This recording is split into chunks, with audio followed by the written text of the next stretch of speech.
Un exercice sur la détermination de la vitesse limite atteinte par un objet de masse m. Alors nous avons un objet ici qui est soumis à la pesanteur et qui chute. Les frottements de l'air sont ici considérés comme étant égal à vecteur f est égal à moins lambda v, donc opposé à la vitesse, et le coefficient lambda est strictement supérieur à 0. La masse de l'objet c'est petit m, donc l'objet accélère dans un premier temps, puis atteint bientôt une vitesse limite, qu'on va noter v limite. Il faut exprimer ici la vitesse limite en fonction des autres paramètres du problème. Alors d'après Newton, on va écrire que la somme des forces extérieures qui s'appliquent sur mon objet de masse m est égale à la masse de l'objet multipliée par son accélération. Alors, ici, l'objet est soumis à son poids P, et ici, à la force de frottement de l'air opposée à la vitesse. Le vecteur vitesse est dans le sens ici vers le bas. Donc on peut écrire simplement que P plus F est égal à MA. Nous allons ici projeter cette relation vectorielle suivant un axe. On choisit cet axe de projection ici, l'axe des Z vers le bas. Donc P suivant Z, ça me donne plus P, puisque P est orienté suivant Z. Petit f suivant Z, ça me donne moins F, donc moins la valeur de la force de frottement, est égal à la masse multipliée par l'accélération ici de l'objet. Petit p c'est mg, on a dit ici que tout à l'heure que le vecteur f était égal à moins lambda v. Donc si je passe aux normes, la valeur de la force de frottement, ça va me donner lambda multiplié par la vitesse. Je ne mets plus le vecteur, je ne mets plus le moins.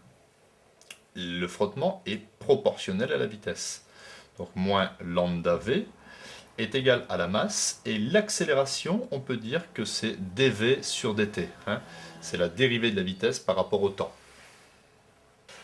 Donc cette relation, je vais ici l'exploiter en disant que lorsque t tend vers plus l'infini, la vitesse devient constante, puisqu'on a dit que la vitesse atteignait une vitesse limite. Si la vitesse devient constante, il n'y a plus de variation de vitesse par rapport au temps.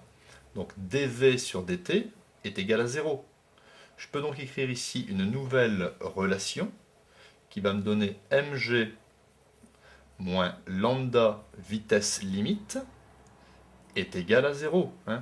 Ici, j'utilise cette relation-ci, mais lorsque t tend vers plus l'infini finalement. En transposant ce terme, j'obtiens lambda v limite est égal à mg, et donc une vitesse limite qui s'exprime en fonction des autres données du problème, mg sur lambda.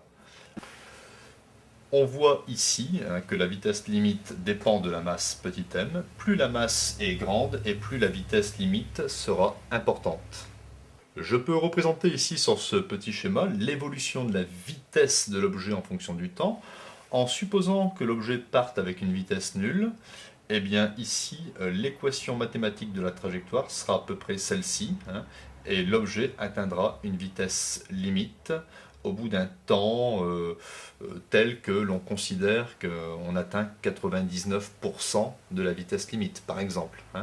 Puisque ici, quand on regarde la vitesse, elle n'atteindra jamais réellement mg sur lambda. Petite remarque aussi, si on fait la même expérience sur la Lune, si on mène deux expériences, une sur la Terre, une sur la Lune, avec la même masse et ici un coefficient lambda identique, étant donné que le G, la pesanteur de la Lune, est beaucoup plus faible que celle de la Terre, la vitesse limite observée sur la Lune sera beaucoup plus faible que la vitesse limite observée sur la Terre pour la même expérience.